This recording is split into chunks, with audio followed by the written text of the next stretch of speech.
Good evening, everyone. This is Paul Michael with REVO. So excited to have everyone here this evening. So still getting used to using our R link. We have got somebody I'm excited to have on with us tonight. Sure, there's more people that'll be joining us as we get going. But I have a gentleman named Mr. Jake Dieterich. I hope I'm saying his name right. But Jake, if you're on, I sent you an email so that you can join as host. Hopefully that went through. I actually have my signal open too if you need to message me. But I'm very, very excited for tonight. We usually every Tuesday night we talk about different things. Last Tuesday I kind of talked about some of the different projects we have. We had Darren Kidd on talking about R-Link. We had myself talking about REVO a little bit, and then we talked about one of the other projects and something I'm doing with them. And it was funny because we had a lot of people that kind of were like, "Oh my gosh, are you not doing REVO anymore?" And I'm like, "I'm absolutely doing REVO. I eat, sleep, and breathe REVO. Like, we are so excited about how great things are going. We're, opening new cities every week. We're still new, so we still have bumps and bruises and ups and downs and things that we have to deal with. And so we're dealing with those. But I will just say this, just a little update on how things have been going. In the month of August, we doubled what we had done the previous month for July. So we doubled how many rides. And listen, if I'm not one of those people that lies and tells, oh my gosh, tries to overinflate numbers. And, we did double it. And so we did 123 rides a month before. And last month in August, we did 251. This month, we are already on track to blow that number out of the water. Just in the first 4 days, there's a gentleman that's not able to be on, but a gentleman, Adonis, is out of he is in the military. Great gentleman. I've been talking back and forth with him through text. He couldn't be on tonight. I was going to have him speak a little bit, but he is in the military. He's out doing training. He started his city, and in the first 4-5 days, I think that they've almost done as many rides as any other city did last month in the whole month. And so I told some of the other cities, I'm like, oh, somebody's coming to get you. I love competition. I love trash talking. It's football season. I'm excited until probably Sunday afternoon. Actually, I'll be excited until about mid-November, December, when the Cowboys have traditionally started falling apart. Maybe this year is different, but it's exciting. And the new football season, I love football. I love how every year you get to start over. But a big part of it is I love the trash talking. I love,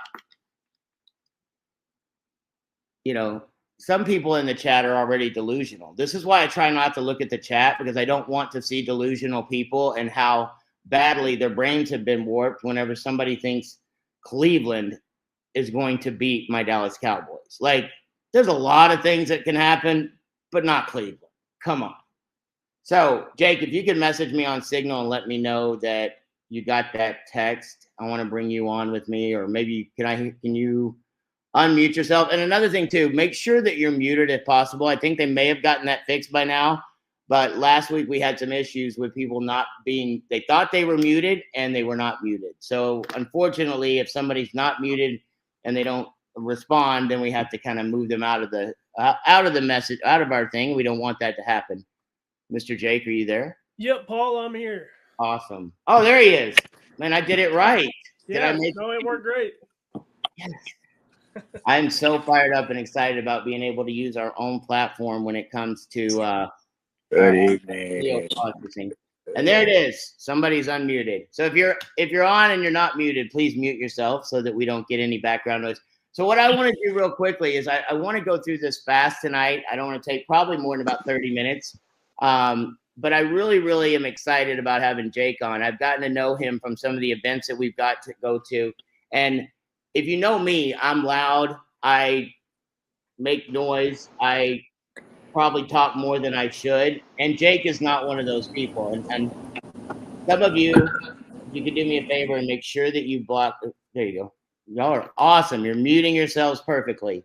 So when I first met Jake, I think it was out in Hawaii, right? Yeah. That was the first place I met you. Yeah, so we were out in Hawaii, and it's like people that you hear about and you talk about, like Tomas and some of these people and John, and they were I heard about these people that have been involved in crypto and involved in blockchain and Gala and all the money they'd made. And then I met Jake and I was like, oh yeah, he's a great guy. He's nice. And then I started hearing his story and I'm like, he should be talking bigger than some of the rest of these people, So knowing him a little bit over the last few months, it's like listening to him talk about blockchain and crypto and things of that nature, it makes me feel dumb because I don't understand most of this stuff. He's very analytical minded, I think. But I'm going to let him tell you his story a little bit because I think the story is what really should intrigue people and get people excited about doing what we do. But I know he's from Texas, so that's one of the good things first. He's from Texas. I was born and raised in Fort Worth. He's born about 35. It's about 35 miles down, right, from Dallas? It's about an hour and a half. Okay. Yeah. So, yeah, maybe a little. It's down I-35. That's what it is. I used to talk about it. But, I mean, he's in a little town. The funny thing is when there's a town in Texas that I don't know the name to, it's a really small town, but it's a little bit outside of Waco. Most of you, if you know anything about Waco, either the Baylor Bears or the Branch Davidians. That's pretty much what comes from there. But now we got Jake, who's a crypto pioneer and knows a lot about all this stuff. So, Jake, if you would, please just kind of tell a little bit about your background, how you got involved in blockchain and those type of things. I think it'd be awesome for people to hear. Yeah. Thank you, Paul. Thanks for having me. Like Paul said, my name's Jake Dieterich. I'm community member in various different blockchain projects, REVO included. And the way that I really got started in all this, because I actually hated crypto early on. I was traditional finance background. I traded stocks and options and had gotten into real estate. And that was about where I had kind of started to plateau. But I had some really just super sharp friends that were getting involved with Bitcoin at the time. I think when I first heard about Bitcoin, it was like $100 or something like that. And they really started pushing and driving on me pretty hard when it was around like $300. So I came and got involved in one of the projects super early on. They called me to just come check something out. How fast could I be in Vegas? And I flew there. I was on a plane like 30 minutes afterwards because they told me some of the power hitters that were in this meeting. So when I landed in Vegas, they were telling me, Mitch Edwards, who was Overstock.com's interim CEO at the time. There was like Eric Schiermeyer from Zynga Games that had broke the IPO for highest money raised for initial public offering of a stock. Mike McCarthy was there he created Farmville and Words with Friends and some other game development. The name of the Dallas Cowboys coach is also Mike McCarthy, and I'm not really fond of him. I guess I met the wrong one then. Yeah. No, you probably met the right one. But so I got to talking to some of these guys because they were super excited about this. I come from a tech background. I originally came from power generation. And so whenever I started like hearing tidbits of like things that they were excited about, like ownership and the new internet and just all these different aspects that blockchain can bring, I started picking their brains a little bit because Mike McCarthy was the one that I think really made me understand some of this. When he was talking about, he used to work for, I don't remember the gaming company, like, let's say like it was like Call of Duty, I think, for instance. And he was talking about new games and things that he had like as a passion because, he's an artist. He's passionate about creating entertainment for his user base. And so he would go to a boardroom and he would pitch this idea and they would kind of just shoot him down and say, no, I mean, it sounds like it could be cool, but it's not, there's no proven track record there. We know this thing last 4 years made money, so just kind of repackage that, put a different colored bow on it and put it back out there because we know that makes money. And that drove him crazy because really the consumer is losing in that because they're getting the same old stuff day after day, nothing new, nothing innovative, and it's all just about the bottom line profits for their investors. And when he started talking about like blockchain and how the community can control and drive where these things go so that they can get products and services that they like. It's not like Fortnite, for instance, for anyone that has kids that play Fortnite or maybe you play Fortnite, where they go purchase these items, these skins and different things for the games, and it's just a black hole of money. Like, it's gone. It's nowhere else. If that server goes under, that item may be gone or anything. That you could actually own these assets inside of these games. They can be in your wallet. You purchase, you use them, you get bored with them, you can sell them to another third party person or peer-to-peer, hop into a different game. And so that's where the wheels started turning to me about, like, crypto is backed by actual underlying technology. I think that that's where a lot of us go wrong is, we're ignorant to the fact that it is a new innovative technology that's surfacing. It's not just some fake thing that someone created and they're selling on the internet. So after that meeting, I went home. I did like a huge deep dive. I purchased 4, at the time they were called Arcade, that turned into Gala Games, if anyone's heard of it. And I purchased 4 of those nodes and operated them. Well, really, I sat on an email for about a year until they were ready to operate. And once we started operating, it was really rudimentary. Like what we have now, if anyone has REVO nodes here, what we have now, the technology is like far superior to where we were then. We were getting emails with Excel spreadsheets with our wallet address and everything. But so what you're saying is people should quit griping.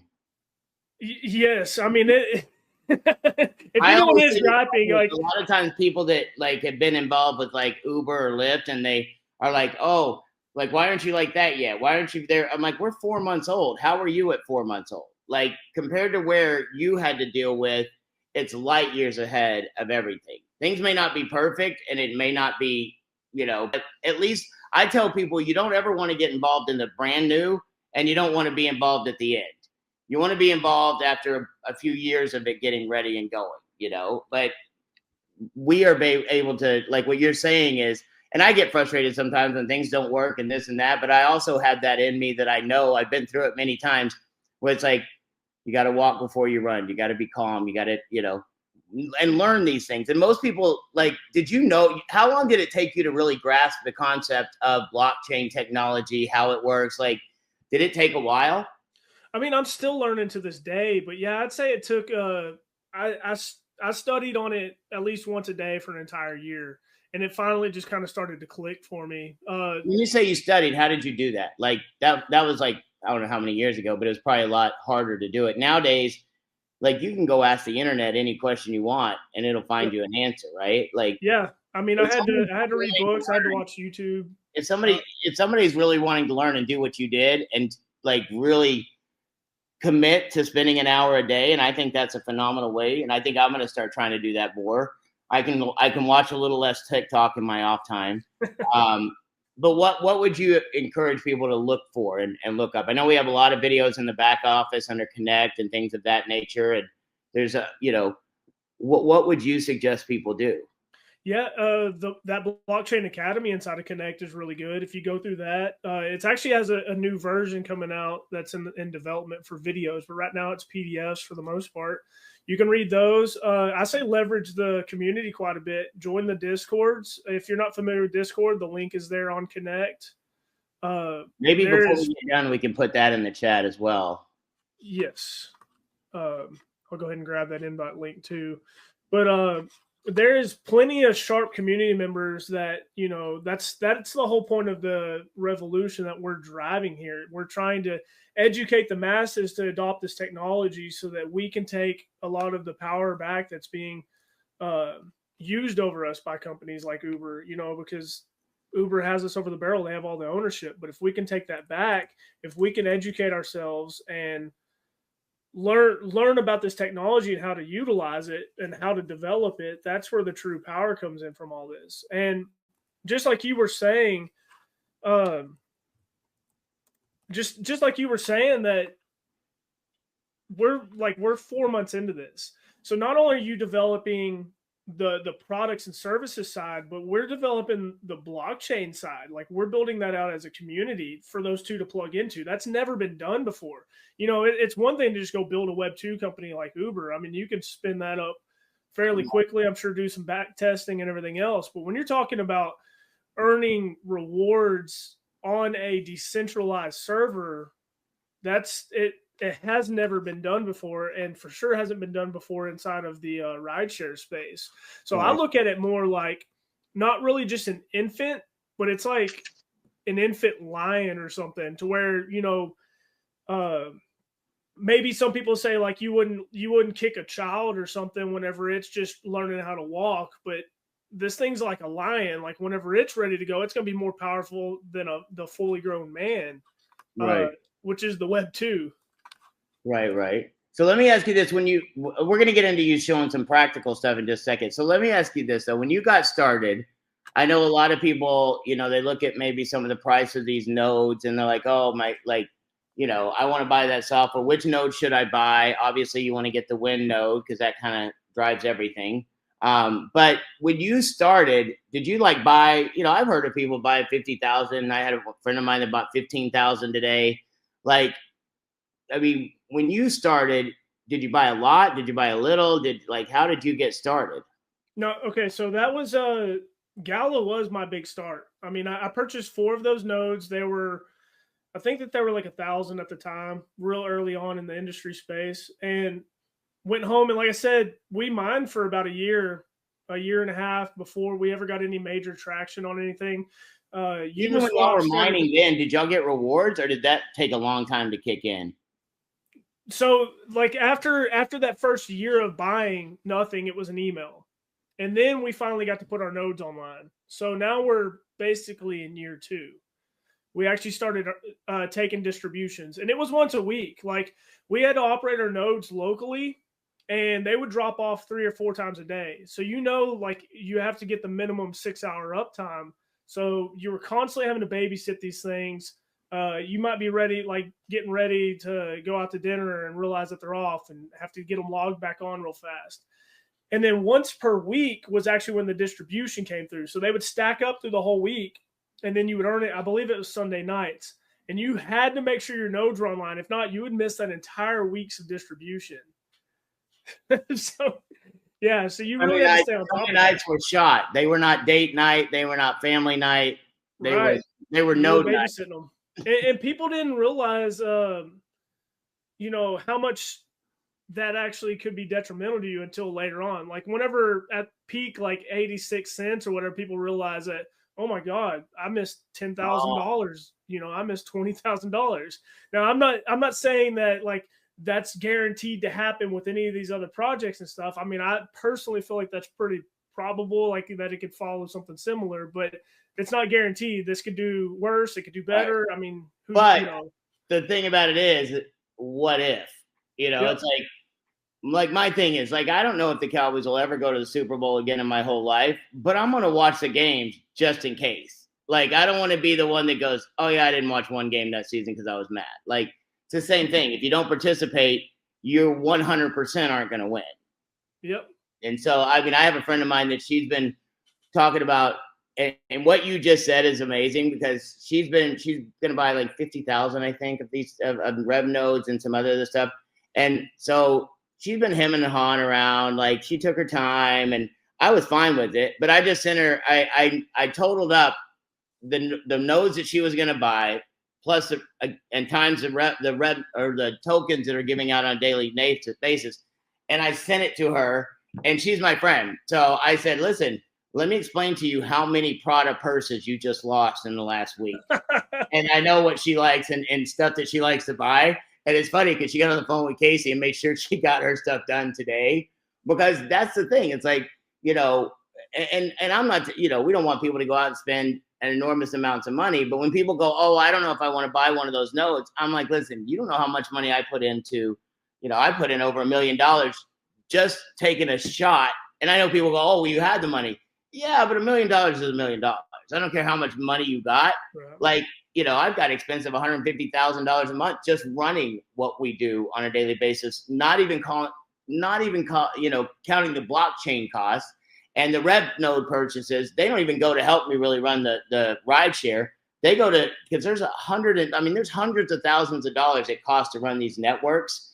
And the longer you wait, and in the first year with the nodes with REVO, you get, I think we're averaging about 3,200 tokens a day. I did that average out. Like if you do the numbers, 3,200 times 365 days, 3,200 times 365 days.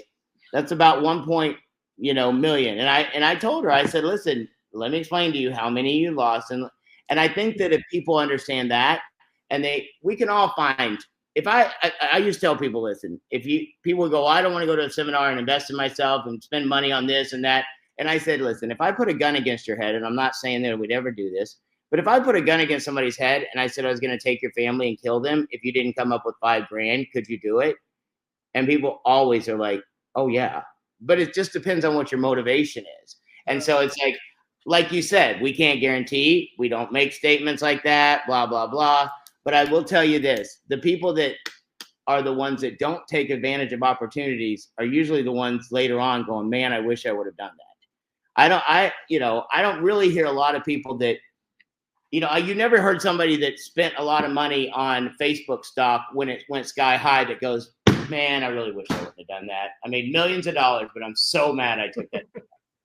But you do hear people that go, you know what? My parents had an opportunity to buy a McDonald's franchise for $7,000 in the 70s, and they're very conservative, and that's awesome, but they didn't do it. I do not get a warm and fuzzy feeling when I go buy McDonald's because I look at that and I'm like, you got to be kidding me. Instead of getting fat from their burgers, I could have been getting fat in my wallet. So, but no, that's exciting to hear somebody that's been through it. And also, I think the story of, it's like, I get excited by stories of people going through stuff. It's like, I don't wish I was around when you were doing it, but I wish I was around when y'all were doing it. Like, I wish I now had the experience. Because people like you and Tomas and Wright and some of the others that were involved, like, you truly are pioneers, and I'm sure there's people that thought you were crazy. I'm sure. I mean, you sound like you have a pretty supportive family. Were they supportive in the beginning? Yeah, I mean, they've always been supportive. They've always thought I'm going out into all this new crazy stuff that they don't understand or anything. But yeah, no, they've always been supportive. I had a great childhood growing up. It was just, average blue collar family. Texas families are conservative though. My parents were the exact, I don't know how yours were, but my parents were very conservative. They were missionaries. My dad was a computer genius. But stuff like this, even now he's in his 70s, he doesn't understand it, kind of gets it, but doesn't completely understand it. So it's not something that my family would probably ever jump all and put $100,000 into or $50,000 into. But they understand growth. They understand, and they believed in me. And that's one of the biggest things that I think people have to understand is we have the opportunity to build this thing. I know there's so much excitement around REVO. And I don't take any of the credit for it whatsoever. It's so funny when people try to give me credit. They're like, oh my gosh, you're smart. I'm like, I did not invent rideshare. I just came up with a little bit way to do it better. I mean, when I do presentations now, I tell people, listen, my business philosophy is called, outrun the bear. I don't have to be better. I don't have to be faster than the bear. I just got to be faster than Jake. Or I gotta be fit. So that bear will eat Jake and not me. And it's the same thing in business. I don't have to be the absolute best. I just got to be better than Uber and Lyft. And guess what? They set the bar pretty low, so it's not hard. Now, obviously, we want to shoot for the stars, be the best in everything we do. And blockchain technology gives us the best chance to go against them. We're not spending hundreds of millions of dollars on advertising. We're rewarding people for bringing people in to do rides. We're rewarding people to come in and build the network. And so, I mean, I think that's huge. It's funny when people I look at these public companies and the shareholders think they're getting wealthy, but the shareholders have no say that Uber has, and this is just a report I heard and I read it, it's got to be true because it was online. The internet doesn't lie. But I haven't fact checked this, but it was a pretty trusted source. It says Uber has 33,000 employees that make an average salary of $77,000. I guarantee you there's a lot of fat in that. There's a lot of wasted money that shouldn't be wasted in corporate. And these companies haven't been even, I think that finally Uber has become a little bit profitable because their shareholders said, all right, that's enough. You've been unprofitable for how many ever years. Now it's time to change it. But with what we do, you've been a part of these communities. You have to vote on things, right? Like the node owners get to vote. the share, like drivers will have Tony was talking about it the other day. Drivers will have a vote, node owners will have a vote, and you'll have to have and there's another category. I think it was customer or referral partners, node owners, and drivers, and they'll each have equally weighted. And then you got to have 65% of the drivers, 65% of the node owners, so that there's not any one of them that just can go, hey, we're going to take money away from the drivers, or hey, we're going to stop doing rewards for the node owners. It's got to be based on fair and equal. And that's my thing in life is like, if I'm going to fail, I can handle failing. But when the deck is completely stacked against you, that's when I have a problem with it. And that's when I get motivated, like for drivers. So let's just spend the next 10, 15 minutes, because I know with me, my head will explode if we get too technical. But I really want to start having Jake come on at least once a month, if he will, and really spend time with us teaching these things, because I think the more we know, the better we're at doing things, the faster we can grow and the faster we can show other people. And I'm excited that he agreed to do this, because so what are some of the things you want to share your screen? I think you're able. Yeah. Let me share screen here. Maybe at the end, if anybody has any questions for Jake you want to ask, just throw them in the chat, and we'll try to answer a few of those at the end. All right. So, really, Paul and I talked. We were going to keep this pretty informal. I didn't have a set slides or agenda to go over. So I'll just actually start diving in what I think is really pertinent information for someone that's new to blockchain tech to actually know. And then if y'all have any questions, y'all can bring them up to me. But I think first, Paul, we want to talk about how to send crypto, right? Yeah, that'd be cool. Okay. Is there a way to do it in Connect and outside of Connect? Yes. Yeah, you can send crypto, and it's going to be the same no matter the platform you're in. It's pretty much the same gist. So I could actually just show you inside of MetaMask here, for instance. Now, what MetaMask is a third-party wallet. Don't get too hung up on that. Just know that this is a wallet that here I have $10 worth of Ethereum stored in it. So you can actually send out of this. I could send to my Connect wallet. I could receive from my Connect wallet to this address and anywhere else. So here is some REVO ERC20 transactions. Let's see. I'll actually find one. So these are actually, you're going to show us actual Rev transactions? Yeah. That's cool. So here is some trading going on right now. This person bought $863 worth of Rev. So if I actually went to actual real transaction, I mean, I'm sorry to sound incredulous, but it's exciting to see that. Those are real people buying real tokens on the open, an open market, or is it Yeah, no, this is an open market. Where could somebody go to buy tokens if they wanted to? You would have to do it through Uniswap. Okay. But I can show you. I'll actually do a live demo on this call if you'd like. That'd be awesome. I actually do it inside of that MetaMask wallet, and then we can share some resources. Can you do that from anywhere? Could you do that from Coinbase, or is it just certain ones you can do it from? No. So you'll have to do it on MetaMask right now because it's on the decentralized exchange. Uniswap is currently the only place that it is. As it gets on some centralized exchanges, it'll be easier to purchase from those platforms. So let me ask you this: people that haven't been able to go purchase a node yet or something, but they may have a few extra bucks that they would like to buy tokens with, does that help things? Yeah, no, it completely helps this decentralized ecosystem.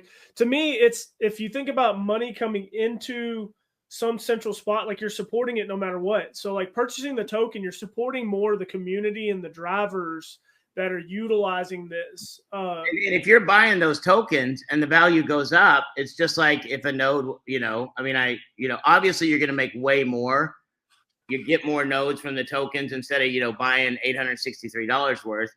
If you get a node, you're going to get a lot more tokens. So it's a lot more value.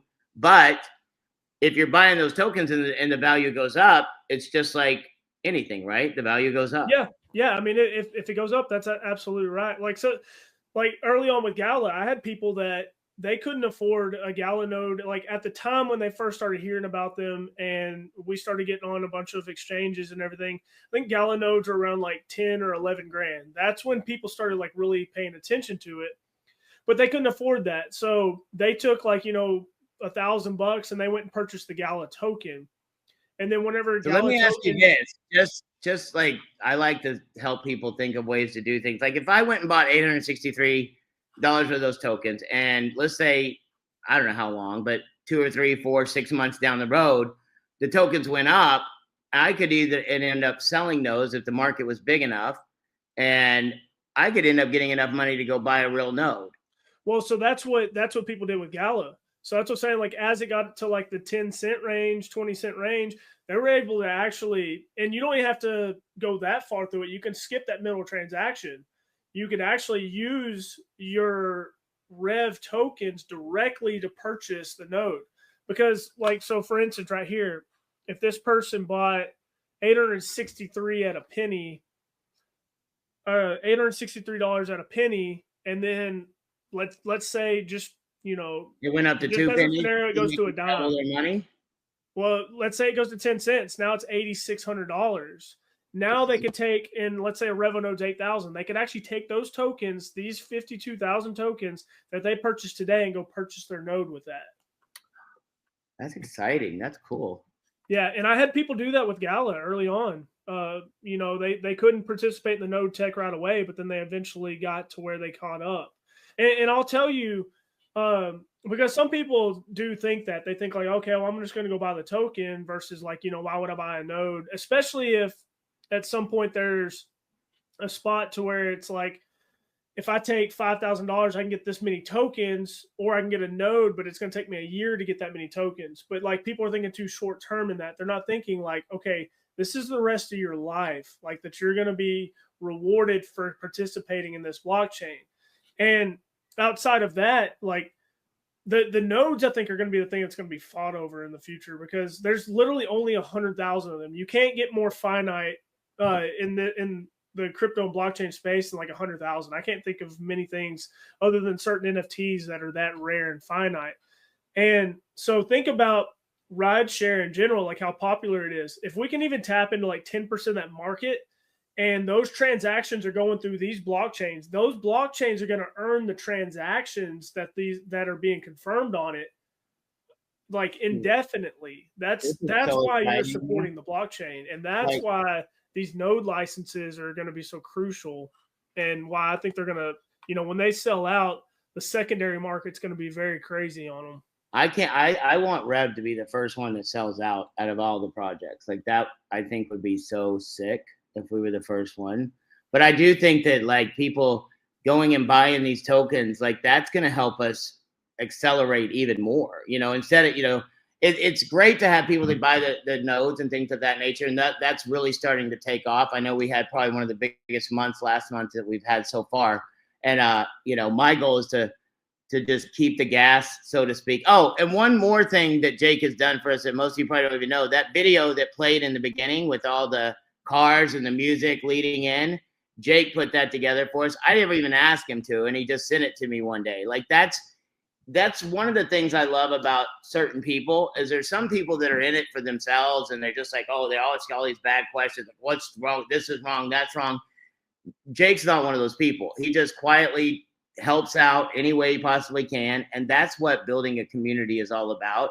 And then you got, even with me, I have to make myself sit back sometimes and go, stop whining. Like I don't whine out loud to a lot of people, but it's like, I look at people like Jake, they've been through it, and it's like, if you just calm down a little bit and understand you're going to get through it, none of us are going to die.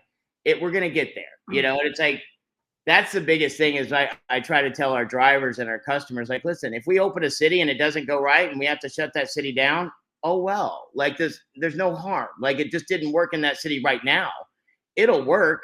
We just got to take the time. But I think this is phenomenal. Sorry, get back to what you were showing. No, and Paul, that's actually like a really good point of like the psychology, because, you can get into the technology of blockchain and everything else, but the psychology behind it, of why it actually works, is that mindset shift of community, like you mentioned.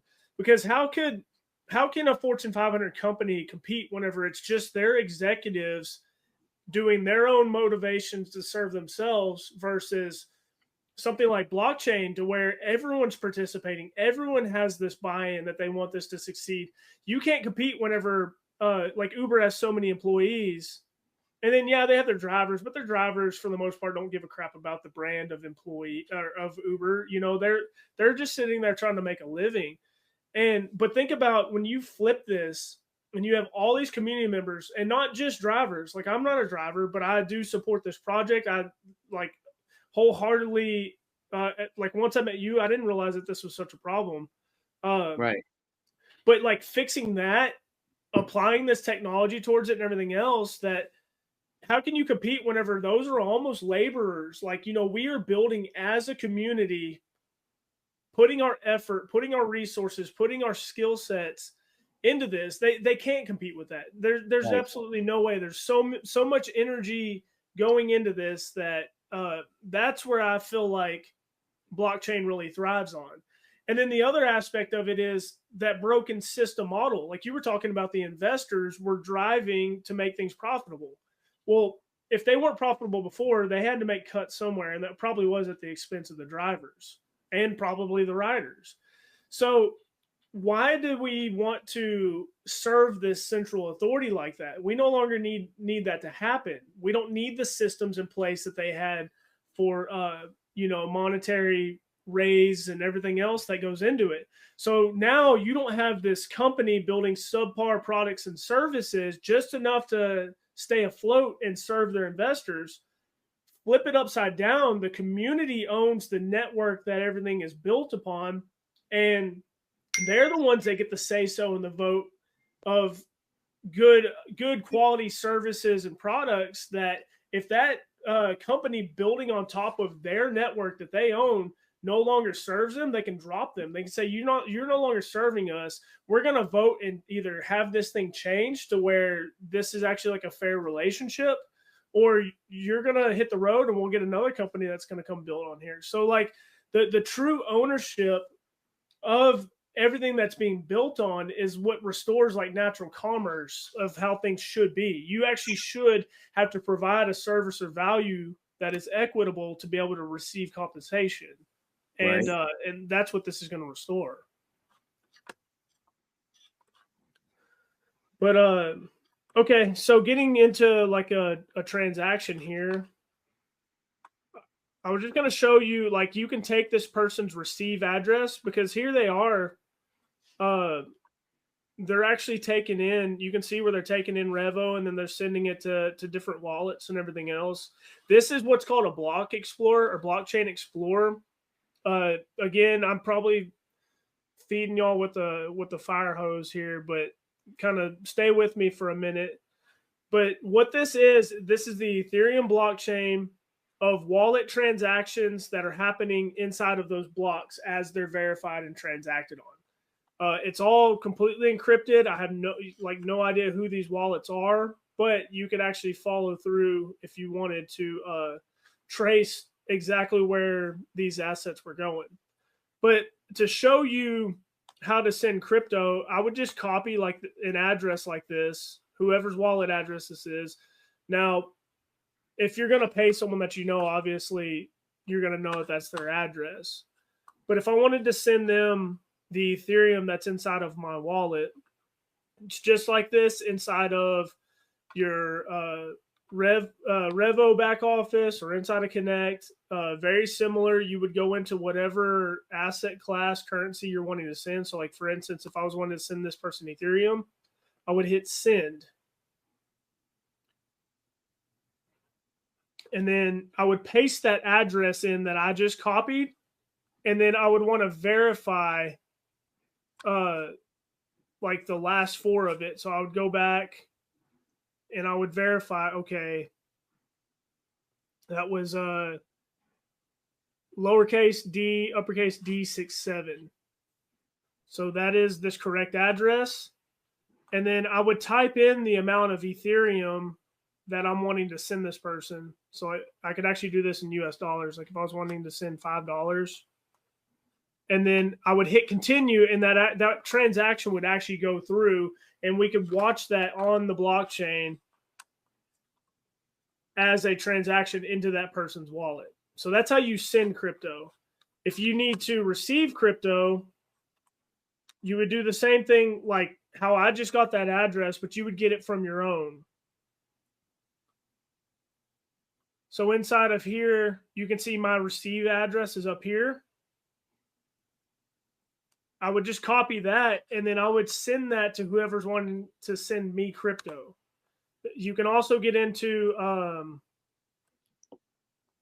let's see right here. You can also get into looking at a QR code. Like, so if someone was with me and they wanted to send crypto, they could take their phone and scan that. It's automatically going to take my receive address and put it into their send portion of their wallet for them to send crypto to me. That's cool. So you can do the same thing with in our Connect back office, right? Yes. Like I can go in there. Exactly the same. You'll see send, you'll see receive. And you can do that with anybody's wallet inside or outside of Connect. Does it matter? Well, like, let's say right now I have tokens that aren't like bridged or whatever. Yeah, so you would want to bridge them if you're sending them out as an ERC20 token, but you're not going to have everyone's address. So like if you wanted to send me crypto, I would have to give you my receive address for you to be able to send that to. You're not just going to be able to like go check some database somewhere and be able to find my receive address. Somebody said Rev Wallet isn't inside Connect yet? ? Is that right? That may be. Yeah, it's probably getting added just because the bridge just now went live. So it's probably on the next update. Okay. But you still have your wallet. You can, if you go to, what is it, app.revoride.com, I think? Yep. All your rewards are there that you can bridge out. And obviously people are bridging out because some community members started this liquidity pool that's being traded right now. So they obviously took some of their Rev blockchain rewards, they bridged them to ERC20, like right here. If you look at add, these are people adding liquidity to this pool for people to be able to utilize and trade. And so what we want, though, we don't want to, what do they call that? They can't spell hold, so they spelled it hodl. Hodl. Is that what that comes from? The word hold? Yep. No, so that started on Reddit, and I don't know if the guy was drunk or what, but he misspelled hold, and everyone kind of took it as like, okay, well now that's going to be our crypto term from now on. We hodl. That's funny. That's great. I've made it. And you know what? I've created a bunch of words with my grammar and misspelling, and nobody's caught on with any of them. But go ahead. They actually kind of turned it into an acronym too, so they call it like "Hold On for Dear Life." But yes, that's absolutely right. Like, I mean, it's your assets. You can do with them as you please. I'm not telling you to do anything with that you don't want to do. But to me, like personally, I'm going to hold these things until we get into some major markets, because I want to watch, just like we're talking about, kicking a baby when it's trying to walk. Like, I'm going to let it get its feet underneath itself and get it like a sustainable market. I'm not going to sit there and just extract value out of it when it's actually, And it's just like that whole thing we were talking about a little bit ago. It's like somebody doesn't have a node. How many rewards are they losing? What could happen? Same thing. What if you sold them today? And then I'm going to explain to you how much you would have made every time I see you from now on. Like, if you wait, like, be patient. Like, we're such a microwave society, but at some point, it got to a point where y'all were holding and doing things with Gala, but it got to a point where it's like you could do transactions and sell nodes and it never really affected the market, right?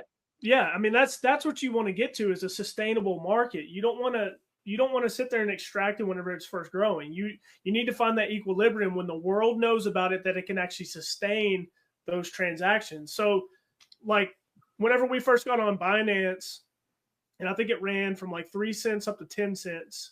And then like that next week we got on Coinbase, and it like every day it was jumping like 10 cents, 20 cents. And we got all the way to that 86 cent mark. And like at that point, I think it was like it was like $1 billion of traded volume in a 24-hour period. And like, yeah, I mean, I put in $100,000 sell orders and just, just to pull out some. And that was such a fun time for me because like I had this really big ambitious goal to be a millionaire before I was 30, and I was 29 at the time. I think my birthday was like maybe within 30 days of this period.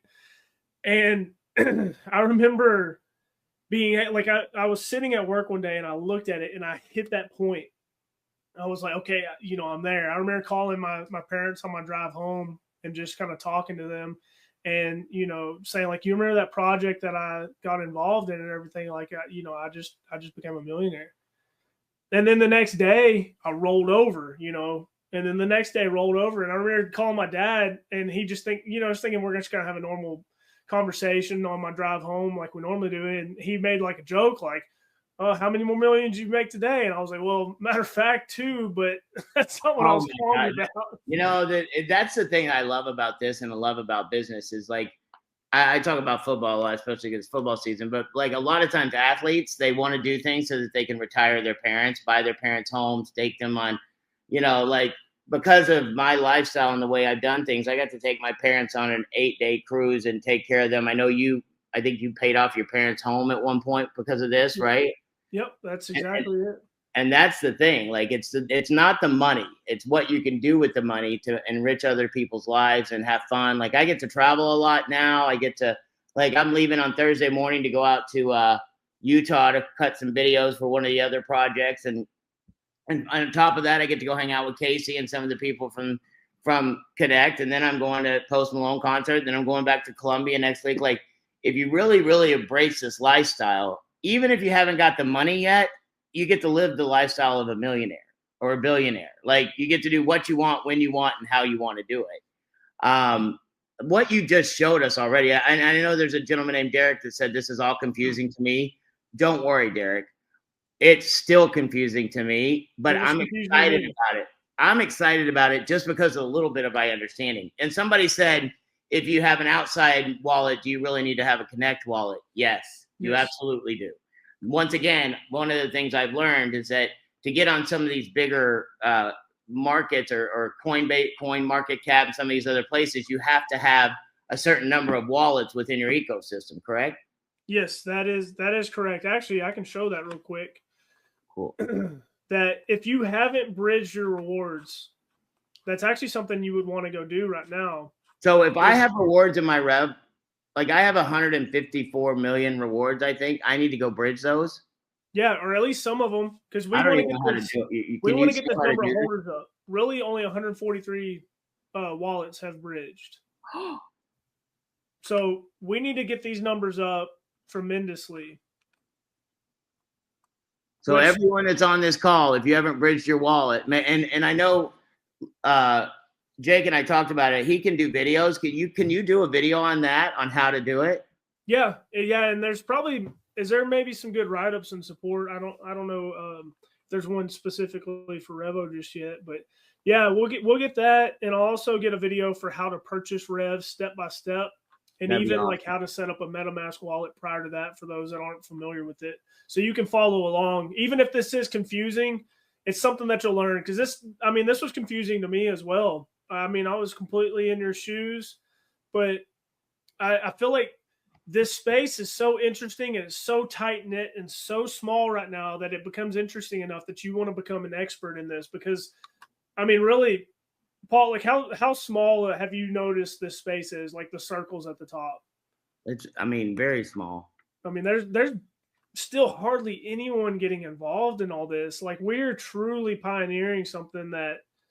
I mean, it's Web 3.0. The great thing about it is, though, like this is the opportunity to be in on a Walmart. This is the opportunity to be in on a Facebook. This is, probably Facebook, Walmart, Amazon, all of those put together. Yeah, I think we're going to be able to change the world when it comes to all these things, and to be able to sit back. Like I'm 50, I'll be 54 in October. Like this is going to be the biggest thing I've ever done, and I've done some decently big things.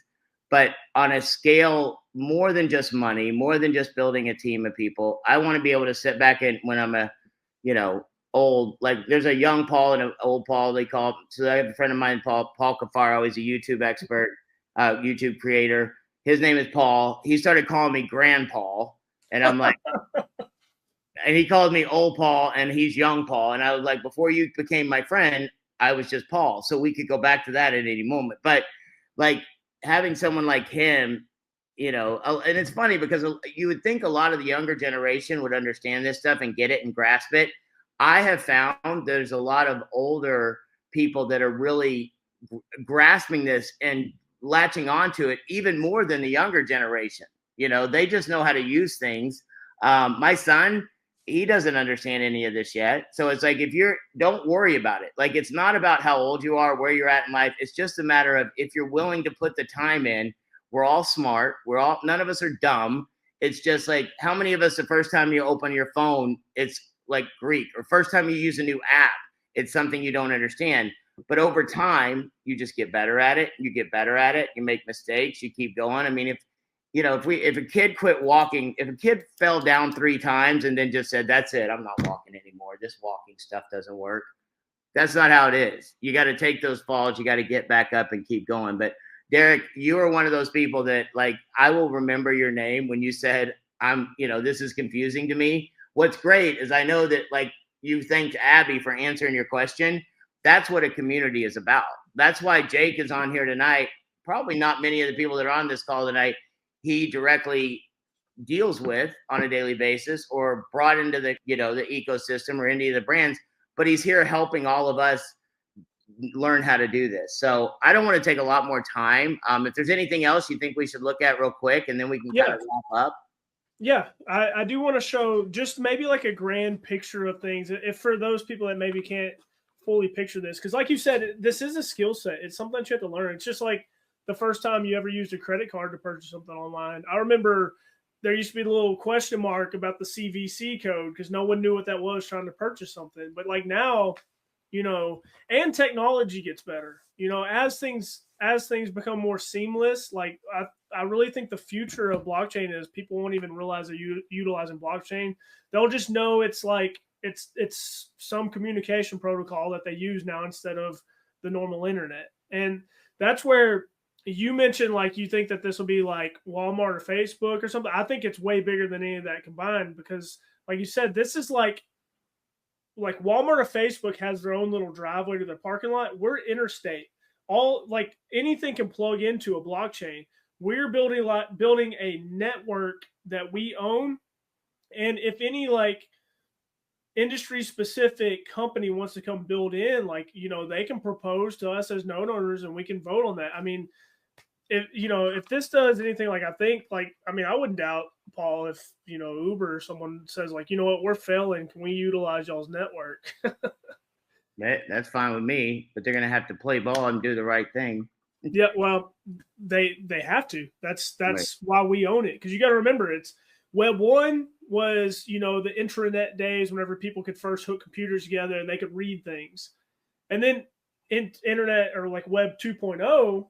Internet, not intranet, became the read write. Now you can write some emails, you can interact with certain web pages and stuff. And then that next little half step up was like social media and Facebook, but these are all centralized servers. Then now you get Web 3, which is read, write, and own. So now we actually have ownership. You can take your machine and actually contribute to that blockchain and be rewarded to do so. But I wanted to go through some transactions for people that don't maybe fully understand, like, all the moving pieces of how, like, these blockchain rewards can be utilized. This was one for how to, like, being able to purchase nodes. So this is something that's new.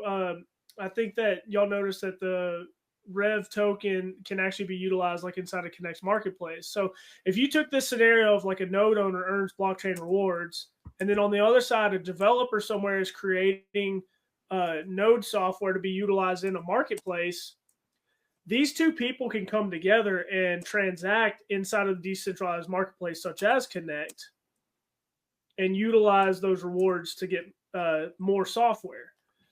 And then, again, remember how I talked about there's only 100,000 nodes. There's so many more people in this world that, REVO is going to serve way more than just 100,000 people. You wouldn't want just a node owner to be able to utilize these products and services. The entire world is going to be able to utilize these products and services. So you have to think, okay, how do they come in? Just like we were talking earlier, they earn money from working, whatever their job is, and they want to purchase some rewards. So they come in and they interact with someone else, just like we saw in that open marketplace, and they will have a transaction. The node operator is actually going to earn whatever currency they're trading for, and this person has some freshly owned REV token. So now they can go to a decentralized marketplace like Connect and purchase their node software if they wanted to. And then I also, I haven't fully put this one together as far as animated, because I did it right before this call. But remember, if you're a driver, you come in and you transact with a node operator that's utilizing some of their rewards to go wherever they want to. But what about your average person that doesn't own a node? Well, they're going to have to come in, purchase these rewards from a node operator, and then they come in and transact with the driver to be able to get wherever they need. So I hope maybe that makes your mind see that from a little bit different perspective. Right. Yeah. Not just node owners either. The drivers and other clients will be earning those rewards that it Yep. So that's his bottom depiction right here. Whether you're a driver or a customer, I mean, the customer is utilizing the token and the driver can earn the rewards. That's awesome. Hey, so I got one thing. As we kind of we're about almost to an hour. Yeah. Do you mind if I go to mine and you show me the bridge? I have it pulled up. Let me share my screen. Let's see here. Window. Hold on. I'll get it right.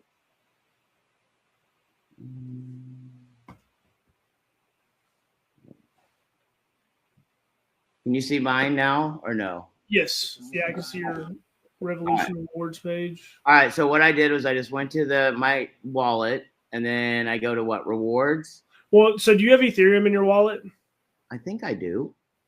Yeah, if you go to your wallet tab, you should be able to see that. Oh, I have some in I have some somewhere. Guess it's just not in this one.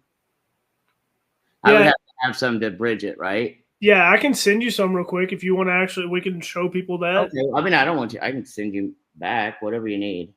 I'll send you some so we make this. So go click on your send receive button there, and if anybody else wants to send me stuff, you can. Don't worry. Take it. So hit receive. Yeah, go to receive. Let me scan that real quick. Let me get into my wallet. I didn't bring Jake on here to have him pay for stuff for me, but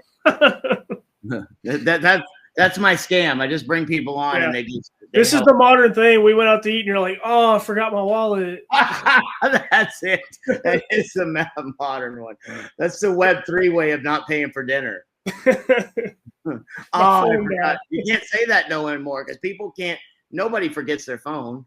Right. All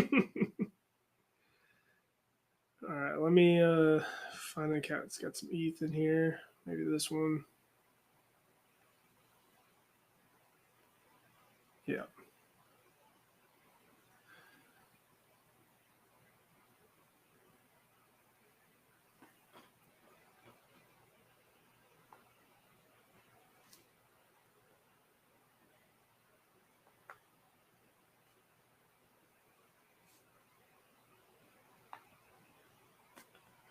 $58.03. Okay.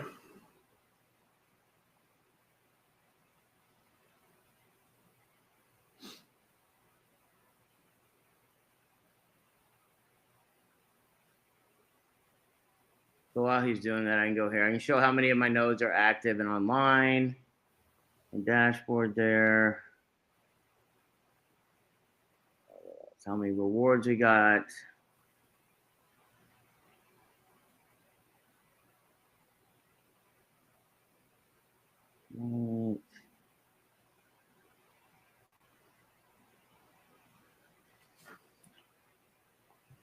Just waiting for a gas fee quote.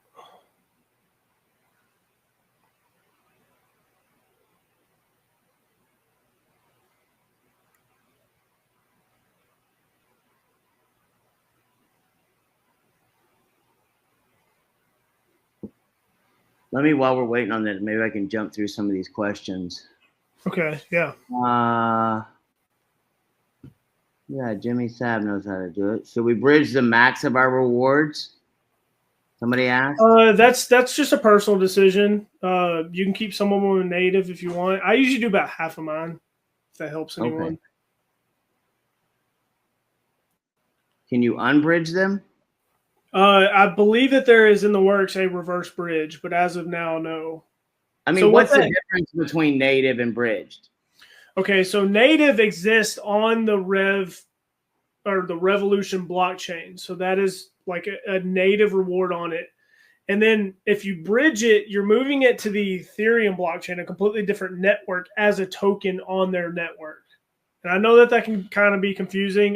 Next time I'll bring a picture that shows some of these things. So it's kind of like playing, like, maybe this is not a good analogy, but maybe it's kind of like you're playing with chips at home if you're playing poker, or then you go to the casino and you have real chips.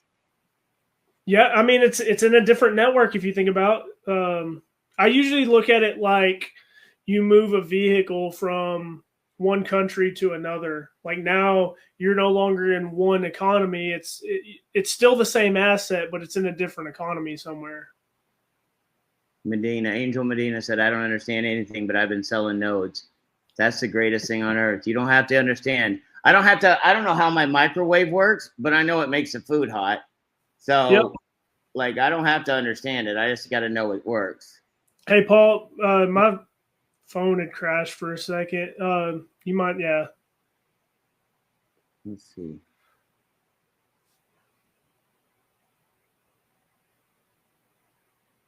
I don't know why. My internet is super slow.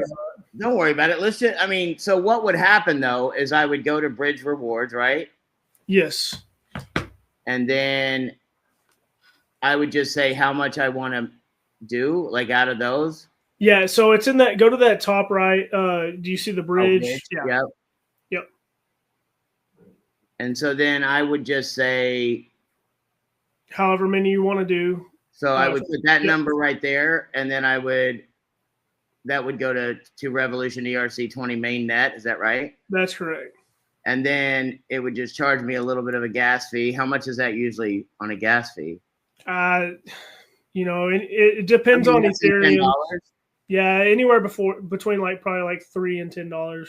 It just depends on Ethereum's network usage at the time. And so then what would happen if I bridge these? Like, what do they go on something? You can see them? Yeah, so go to your wallet to like the main overview. Okay, so see how you have Revolution ERC20? Yes. So it would show up there. Yes. And then if you go to your reward section, your balance will decrease there. Okay. I mean, they're all still yours. They're just in different places. Right.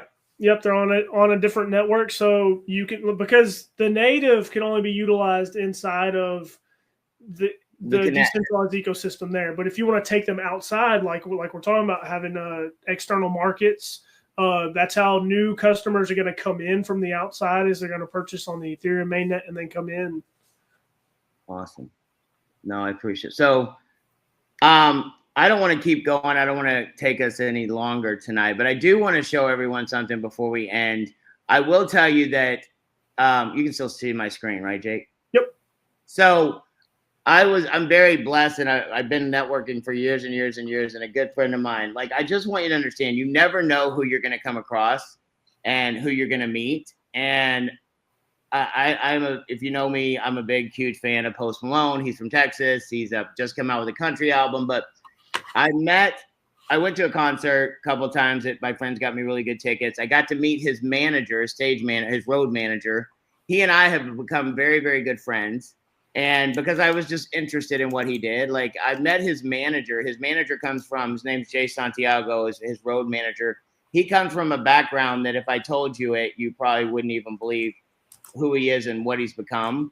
And he now runs, I sat down with him, to Jay, and I said, let me ask you a question. I said, how much does Post make on a nightly show? And we went through all the things. He makes about $3 to $5 million a night, but then he's got to pay all his staff. And so Jay runs every show. Like, there's like 70 trucks that go with all the equipment. They go from show to show. They set up in a night. He's got 80 staff members. Between all the people breaking things down, getting into trucks, he's got to handle all the logistics, all the hotels, everything that goes into that. And there's other people that help, but Jay's responsible for that. And I said to him, I go, let me explain something to you. I don't even know if you understand. You run a $3 to $5 million a day business. And he said, I never even thought about it that way. He just thought he was doing his job. And he's like, but he's so interested in what we're doing. And because he and I become good friends, I was in Nashville about 2 months ago, and he introduced me to these two young ladies. And I'm single. And he made a joke. He goes, Paul, these girls are too smart for you to hit on. I said, let me explain something to you, Jay. No one's too smart for me to hit on, but they're probably too smart for me to date. So they may be too smart for me to get, but they're not too smart for me to try. And we sort of laughing, but I got to know these young ladies. They live in Nashville. One of them, they're both brilliant. One of them's a lady named Taylor. She has a show that we were just featured on a couple of days ago called Talk to Me, Taylor. She had Gary Cardone on it. And when you start getting outside, like everything's awesome within our ecosystem. We're growing. And like, Jake said, there's not a lot of people that know about what we're doing, but they're about to. And having Gary Cardone find out about us, I know Tony's already met with him. And then Taylor has a boyfriend who, if you see on my screen, his name is Rob Nelson. He's you can look him up. He's one of the, he's had shows for years. He's been on Fox News. She introduced me to him. And it just happened to be, I was in Nashville. I was leaving Nashville and going down to Puerto Rico. I think that's when I came down, and we were all down there, right, Jake? A bunch of us. Did you come down when John and Tomas and all of us were, right? Yeah, that last time. And I happened to be going down there. We had meetings for 3 days. She introduced me to Rob, and if you look at this thing, he writes for something called thestreet.com, and he is in charge of everything that has to do with crypto, Web3, anything within that realm. And I wanted him to meet with Wright and Tony, but we'd been meeting. We were long hours, right? Like we met all day and into the night, and we've been going for 3 days. And finally we got to the last day, and I was about to leave the next day. And I called Rob and I said, hey, I'd really like you to meet with them. And he said, well, I don't drive when I'm down here in Puerto Rico. He lives in different places around the world. And he said, I don't know how it would work. And I said, listen, he goes, you can send me, we aren't Uber, REVO's not in that state yet, or in Puerto Rico yet. I said, listen, I'm not sending you an Uber. I'm not doing any of that. I will come and personally pick you up. I went and drove an hour to pick him up, brought him back to dinner, drove him back. We built a really good bond. He's an amazing guy. And he does a show, and he invited myself. We brought Scott Lomu from Element. Paul Cafaro's on there that you see. And we spent about an hour, or about 30 minutes, talking about REVO. And there's going to be 4 different segments to this. I think I just put it. Did I put that in the? Oh, yeah, I didn't put it in here yet. I put the link in there. I would love for everyone to go and share this because it's going to be huge. Like this kind of stuff, when it gets out there and there's third-party documentation, this guy talks to everyone in the crypto space. He's so fired up and excited. He called me from a car the other day, an Uber. He was in California. And he goes, Paul, you got to talk to this driver, and just hands the driver the phone. And it's like, if there's someone that's knowledgeable, that understands this space better than almost anyone I know, who's not involved with our company. I mean, I always tell people documentation beats conversation, and we have the documentation. We're getting it more and more on a daily basis. And then we're getting recognized by people like Rob Nelson, like Taylor. There's people that want to be involved with what they're doing. So now is the time for you to be able to take advantage of this. And like, Jake said, I really, Derek, I'm going to have you in my mind every time I'm trying to do something, because when you said it's all confusing to me, that takes a lot of guts to even admit that. It's like a lot of people just sit back and they go, oh, I don't understand it, but I'm not going to say anything. And I'm just telling you, like, that's the best type of person to be, because I was that person. I will tell somebody in a heartbeat, I don't get this. Like, I don't understand it. And then if you tell people you don't understand, there's always going to be somebody in our community that's willing to help you and show you. And it's going to get better. 2 years from now, the opportunity that's here, like Jake said, we're only going to have 100,000 of those nodes. Guess what? 2 years from now, we probably won't have 100,000. Maybe there won't be any nodes by that time. Because when momentum hits, it's over. Like the momentum hits, and you can still make money, but the opportunity to have once in a lifetime. Tony and I talked about it the other day again, and he said, I don't believe this is once in a lifetime. He goes, I believe this is once. Like, this is one time that people are going to have the opportunity to be in the front running of this. So first of all, I like to, I want to thank Jake for jumping on here. If you don't mind, I'm going to start bringing you on more, like every couple of weeks, like have you on here and when your time permits, and like spend time teaching people these things. Cause I thought tonight was amazing. Yeah, no, it's completely fine. I mean, that's the whole point of this community. Like, we got to educate, we've got to get up to speed so that we can really, make a revolution here. And I would love to do that. I'd really like to dive into some of the documents and resources that we have as, us node owners, the decentralized governance framework. Like, maybe that's what we'll do next week. You know what? Maybe let's do that. Maybe let's plan on next week. I'm going to actually be in Columbia.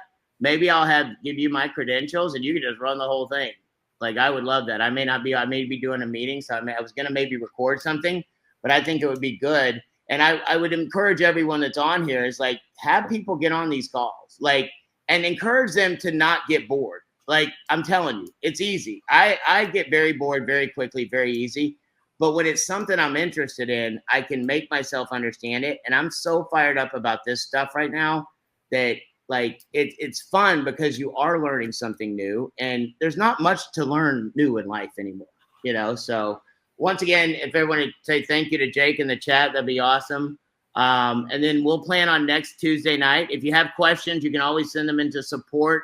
If you have questions about rideshare or anything in that realm, like the actual rideshare, send your emails into support@revoride.com. If you have questions or need help with anything that comes to blockchain, Casey and her team, when it comes to our customer support on the blockchain side, that's help@revoride.com. She can help you with all those type of things. And anything else you want to end us with, Jake?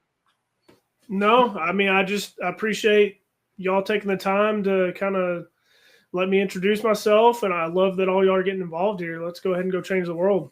Awesome. Thank you guys so much. I'll get this recording up. We'll have it on YouTube by tomorrow. Thanks, Jake. Have a good night. Have a good night, everyone.